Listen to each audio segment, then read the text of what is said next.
Hey, folks, my guest today is Steve Hartert. He's the Vice President of Enterprise Operations at Jotform with responsibilities that include marketing, brand, and corporate partnerships. Before Jotform, he is president at Hartert and Associates, a marketing consultancy that worked with B2B and B2C SaaS companies. He's got more than 30 years of experience in the space with companies like the Walt Disney Company, Ministry of Transport in Australia, and Blue Cross CA. All right, jotform.com. Steve, you ready to take us to the top? Let's go for it. Now, just so people understand the origin story here, you were not an original co-founder, right? How did you get involved? What year? I've been with Jotform since 2000, March of 2016 is when I started working here. I started off as in the marketing side, helping them build up the marketing department as a CMO. And then I guess about 4 years ago now, we decided we wanted to start up a new division for enterprise and was kind of asked to head up that part of it. And as that grew, I kind of had to leave the marketing side alone and then kind of move over to help grow this new division. Mm-hmm. And so I think if you looked at the head count, I want to say I'm probably in the first 50 employees that were hired for the company. So I've seen us grow from where we were to we're closing in on 400 employees now. That's incredible. I mean, and just to put that in revenue terms, I mean, you joined before you guys broke 40 million bucks in ARR. You're over 100 million now today, right? I can't comment on revenue. But those are public. That 100 million number you guys put out in a press release, I believe. Let me pull up the source on that and read it. Hold on. Okay. Let me make sure I'm getting that right. But point being, though, you've seen revenue growth and not just headcount growth. You've also, watched significant revenue growth as well. Oh yeah, we've seen incredible revenue growth across all aspects. So let's go and talk about that, right? So you're obviously competing in a space. There's a lot of venture-backed companies, right, in your same space. There's some also that are bootstrapped, very capital efficient. What's been your guys' go-to-market? How have you grown the user base? We're bootstrapped. We've never taken a dime of any investor money anywhere. So all of our growth has been purely organic. And what we focused on really is delivering a good, solid, high quality product, right? And making the user experience good. But our marketing has really been revolving around SEO. Mm-hmm. We have really kind of planted our flag on the SEO side, and I've used that and leveraged that tremendously across all different types of platforms. I mean, not only just in like say traditional text types of content, but also in video content has been very big for us also. What does that mean? How do you think about video SEO? Well, I mean, video you can use the descriptions inside of things like YouTube and other types of channels, and then the video is what helps draw people in. So you can use things like a transcript of what your video is, whether it's a 2-minute demo video or a 4 or 5 minute newsletter video, or very much of a long form type of a podcast video, those kinds of things. You can include those transcripts in different places, and then it helps drive the SEO trip. Mm-hmm. Now I'm on the YouTube page, your guys' YouTube page today. It looks like you guys post things like how to create a property listing online, how to start an online clothing business from home, 3 widgets that will help you increase form completion rate. How do you guys come up with what things to put in the title? Obviously, there's search traffic research going into that. Well, a lot of it's brainstorming internally, but we also look at what our customers are asking for through our support channel, right? So if they're asking just to support, I want to do this, how do I do that? And so we'll come back and we'll just start looking at that and go, well, how can we build some video around that, or how can we build some kind of content around that? And as a result, and it helps drive all of our other materials that come with it. And the benefit of things like the video is they have very long shelf lives. I mean, those things can last several years as far as an item goes, versus something like just say an article that could be posted. The shelf life might be just a couple of months, and then that gets kind of archived. But video lives forever, basically.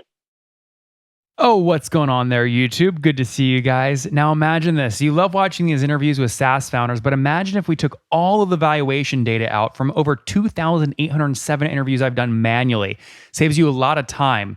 Well, we've done this. We've built it into the beautiful interface inside of FounderPath. Check this out. I'll show you how you can access this in a second, but you log in, you connect your Stripe account, you see your valuation real time, you can see what it changed over the past 88 days, and even set goals for valuation this year. Now, the secret to valuation is there's many different ways to value a SaaS business. So the reason you're going to see 3 or 4 different valuations inside of your Founder Path dashboard, this is all free by the way, is because depending on who's doing the buying of your SaaS company, you're going to get a different valuation. A VC is going to pay a different valuation. Private equity firm is different. If you're going to do a minority sale, that's different. And if you sell the whole business, that's a different valuation. You can see all those when I hover over here. Right. So the teal is what a VC would pay. Yellow is what private equity, and red is if you sold the whole thing outright. Now, what's cool about this is not built off random data. Again, you guys hear these interviews on YouTube. All these data are built from real-time valuation data points founders share with us on the show. So traction, 1.2 million, seed round, 3.7 raise. They sold 22% of their business. Go in here and filter by the event. Maybe you only want to see companies that have sold the whole business. Well, here are a bunch that have been acquired, the valuation and the multiple. Maybe you're going out right now and you're raising your seed round. Well, go in here and look at all this recent seed deals that went down, what they raised, what valuation they raised at, and what percent that they sold. There's never been a larger data set of SaaS valuations than what you can get now inside of Founder Path, and we're thrilled to bring it to you. All right, we're going to go back to the YouTube video here in a second, but if you want to check this tool out, if you want to jump in and sign up, you can check it out for free to get your valuation at this link, founderpath.com/products/valuations. Or if you go to founderpath.com and hover over products, click on get your valuation here and go ahead and sign up to give it a whirl. Again, all that valuation data live right inside the platform. I hope to see you there. All right, let's jump back into the interview. That makes sense. Okay, so there's a video playbook here. There's an SEO playbook here. What does your SEO team look like today? And is it in-house or outsourced? It's all internally. So how many folks did you say are on that team? And what are sort of the roles look like? Well, I mean, we've got a couple of dozen people that are doing on the SEO site, but I mean, really what it comes down to is they're constantly poring over the keywords that people are looking at, how they're finding us, what types of phrases they're looking for, not only just in a general sense, but also based on a regional type of situation. So from different geographies, if we're looking at people, say, in the Middle East versus the EU versus North America versus Asia or the APAC region, those types of things, we kind of build our SEO around those types of locations. And so we can actually kind of identify little pockets of populations that are looking for specific types of forms. And then around that, then we can wrap content around that helps address those SEO components. Yep. Now, when you and I spoke, actually, you were right, because it was back in 2017 when we last spoke. So a while ago, you had told me that customers could get on and on average are paying about $300 a month for Jotform. Has that stayed pretty consistent? Is the ARPU still about $300 a year? Again, I'm not going to comment specific dollars on revenue, but I mean, our revenue base has continued to grow as we've added. Sorry. On Steve, top of this. I'm not asking about revenue. I'm talking about if someone listening right now, I'm trying to help them market here. If someone listening right now wants to use Jotform, what are they going to probably pay on average per month? Well, I mean, again, they can use their single plans, or what we call our bronze, silver, gold plans, which are our single user plans, and those are listed on the website. They go anywhere high as $99 a month to $39 a month for our bronze plans. And if they want to move up to our enterprise plans, again, there's a minimum of 5 users on that, and that starts it's about $7,200 a year for that without HIPAA compliance and things like that. So, it depends on what your needs are as what somebody's actually going to be investing in the product. Okay, but the cheapest price point I just heard you mentioned was $39 a month. So that's the starting point. Correct. Yeah. We also, we're a freemium model. So we also have a free model or a free product that people can actually use. And, like anything else, it's limited to a certain number of forms and submissions you can get every month.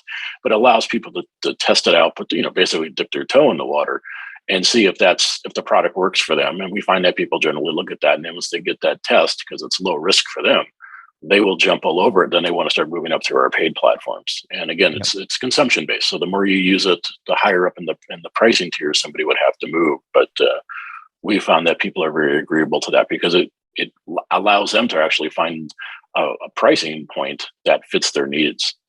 MailChimp, 2,000 free emails, product-led growth is important. Obviously, finding what the metric is and how much you give away free is challenging. I imagine, obviously, you're always testing this, but talk to me about the process you use to make sure what you give away in the free tool is just enough, but not too much. Yeah, I mean, we also look at usage. We look at how people are using the product, how people are, consuming it, across all different platforms for us, right? Whether it's domestically or in the U.S. or it's somebody say in Canada, or Italy, France, Australia, wherever. We look at how they're using it, and so we've been able to identify kind of where this division is between what we would consider, say, kind of as a light user, that's a casual user. Maybe it's somebody that's, a very small business, or they just have very light needs, to where somebody's actually using it to drive their business, whether it's, e-commerce, or they're using it to take orders online, or they're using it for taking reservations or something like that. And then we've been able to identify where that division actually happens. And then so from that point, we've been able to kind of put in those pricing tiers as a result of that. So, for example, our free plan, you're allowed up to 5 forms, and you get 100 Okay. submissions a month per form. So, if somebody's again, that's a fairly light kind of a user that doesn't have, a lot, like maybe it's a small school, maybe it's a small nonprofit, something like that. You just don't have a lot of demand, but it works for you. But then again, as your business grows, or as your organization grows, then you can just move up the plan ladder if that's what you need to do. And how many submissions per form do you allow on the free plan?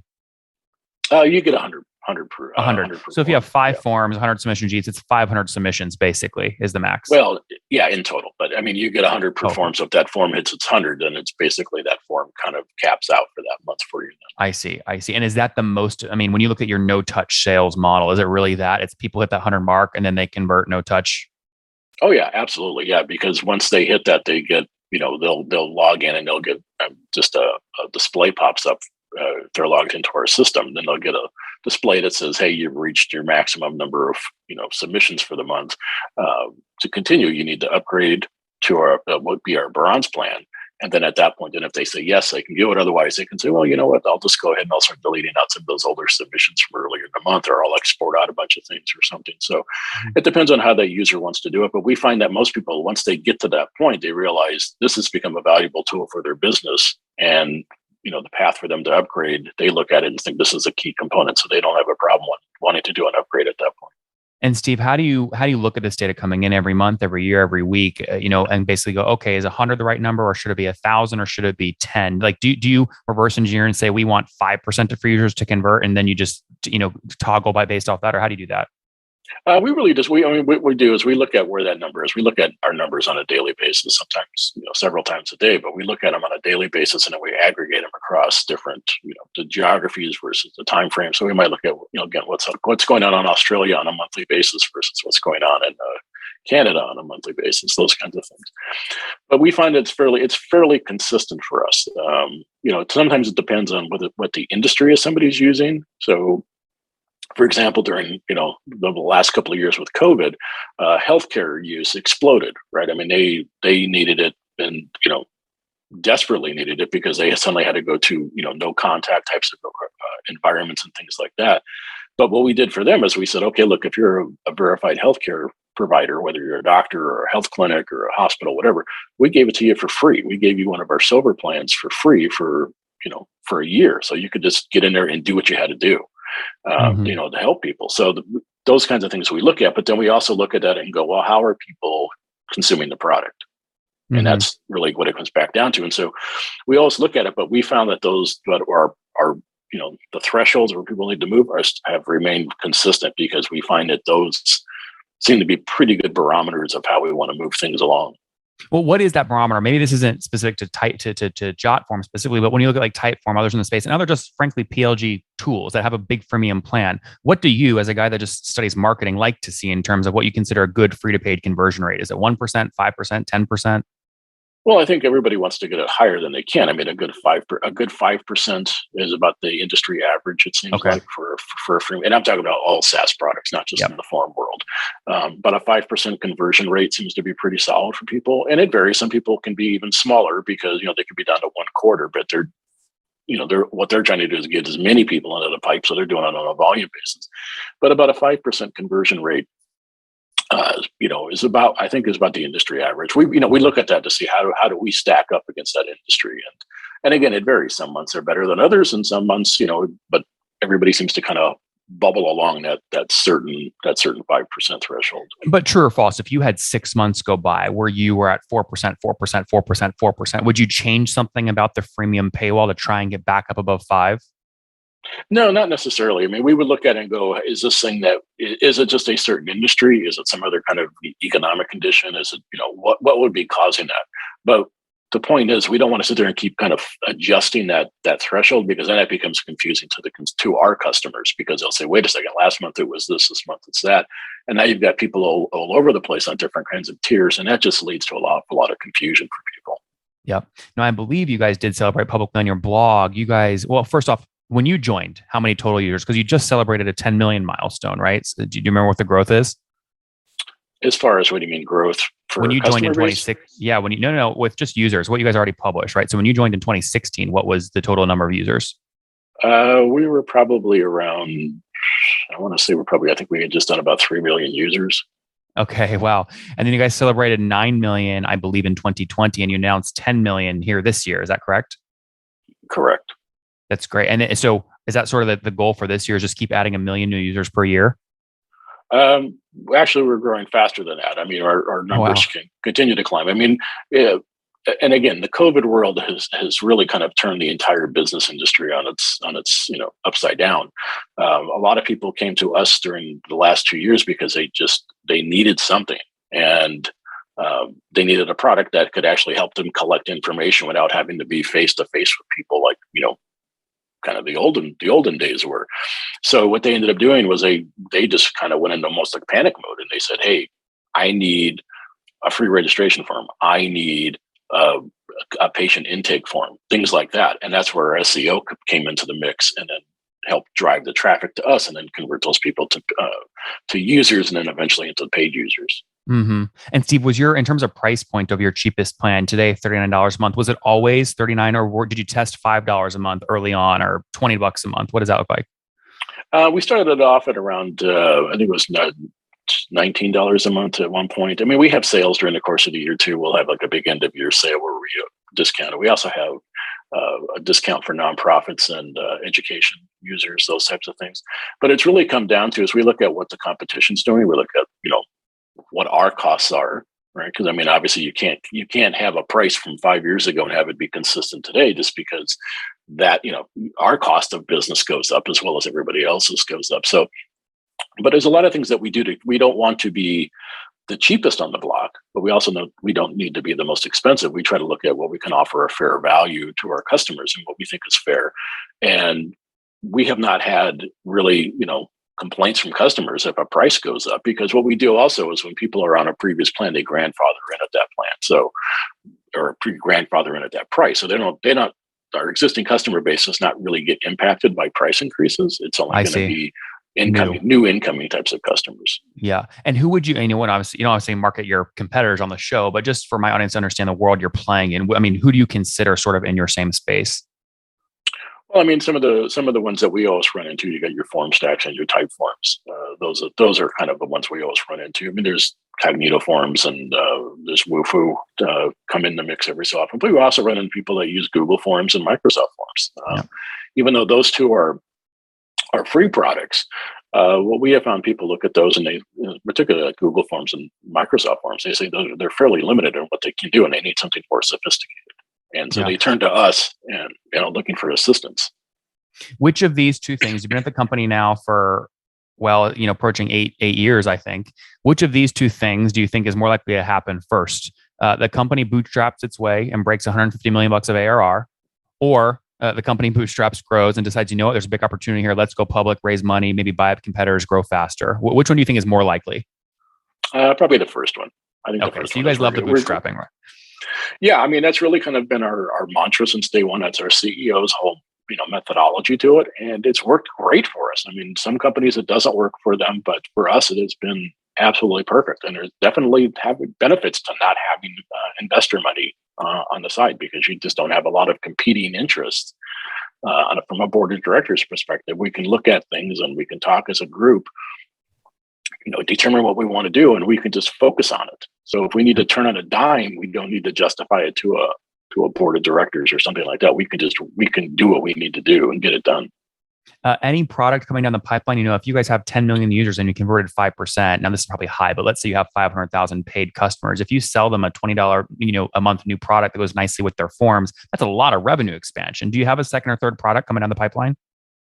We're also looking at adding new features, but as far as new products go, I can't comment on what we've got in the pipeline. But we definitely have always got new features coming up. So we're looking at different types of payment integrations. We're looking at making, different types of back end feature adjustments for people, like how to pull your data out, how to analyze your data better in the back end types of systems. So it's one thing to get all your data, but we want to have better tools in place to help people kind of analyze the data. So we've rebuilt our interfaces so it looks almost like a spreadsheet type of model. Yep. So people can actually look at things easier. They can sort it out. They can whatever types of parameters they want to work with, and then also push that data into other types of products. Whether it's a CRM or something else that people want to work with. But it's making very easy to use dashboards, make things very, very user friendly, those types of things. So it's we're kind of taking the no code environment to heart on this and making it really, really simple for people to kind of customize their experience, not only in the front end where they're building forms, but also on the back end when they're trying to interpret all that data. Steve, last question here before we wrap up with the famous five. Fill in the blank here. Sometime in the past 6 months, you tested X channel with $10,000 of spend and the results surprised you. What's X? Billboards. Billboards. Really? How do you even track a billboard conversion? You can do it. You just got to be you got to be good at it. I mean, because you can put them in certain regions, and you don't just blast like here in San Francisco where we're located. Hit the entire Bay Area. You might just focus on a real specific neighborhood, say down further south down towards Silicon Valley, or a very specific neighborhood here in San Francisco itself, and you see what kind of response you get out of that. And so you can, if you want to look at an individual billboard. Unless you've got one, no. But if you can look at other billboards, you can look at a group of billboards and you can say, hey, look, this generated X amount of business for us. So there's potential in here. What is a monthly cost to get a big billboard in like San Mateo? I just have no idea. It's like $5,000 a month, or are they really expensive? It's all over the place. It's there. I can't give you a definitive price because it varies on traffic, size of billboard, for how long you're going to be there. So there's a whole lot of. How do you even get that data? Do you work with a broker? Is there a website people go to, like billboardpricing.com or? Oh, well, you go to the billboard company. Usually, it's like Clear Channel is like always the biggest beast on the block when it comes to billboards. But you can go to Clear Channel, for example, and say, hey, we're looking at this billboard on this street. Can you give us information on it? And wow, again, it depends on the size of the board and whether which direction it's facing, those kinds of things, because it all comes down to eyeballs. And so you want to maximize your eyeballs that you're going to get on that thing. And so they can look at it and they know that how much traffic goes by at a given point during the day, how many times if it's one of these, electronic billboards where it's going to be revolving with other ads, you're going to get these many types of, placements of the day and things like that. So again, the price varies depending on really the specific geography where that billboard's going to be located at. Now I'm clicking through all the pictures of your billboards in Google image results. So Jotform, powerful forms, purple background, white text, yep. Rock and roll. So very simple branding. That's nice. Okay, let's wrap up here with the famous five. Number one, favorite book. Favorite book. I've read so many lately, but I think probably one of my favorite books is the Walter Isaacson Steve Jobs bio. A lot of really good business tips are in that book. Number two, is there a CEO you're following or studying? I still look to follow Tim Cook. The guy's got an incredible mind for business, and he's doing quite well there. Number three, what's your favorite online tool for building Jotform besides your own? For building Jotform? Like a business tool. Google Sheets. Yeah, okay. Number four, how many hours of sleep do you get every night? About 5. Okay, and Steve, what's your situation? Married, single, kiddos? I am married, and we have a combined family. There's 5 total children in the family. Oh, wow. Okay, and how old are you? I'm 62 years old now.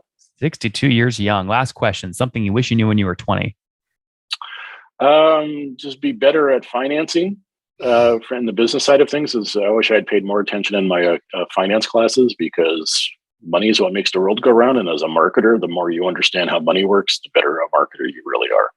Guys, there you have it. Steve joined Jotform back in the early days, 2016, when they were called around 3 million users. Now today, over 10 million users. He's trying to figure out, okay, let's make sure we get around a 5% conversion of free to pay. That's what he calls industry average. But he's leading the marketing team there today as they continue to scale up into hundreds of thousands of customers, all bootstrapped, which we love. Steve, thanks for taking us to the top.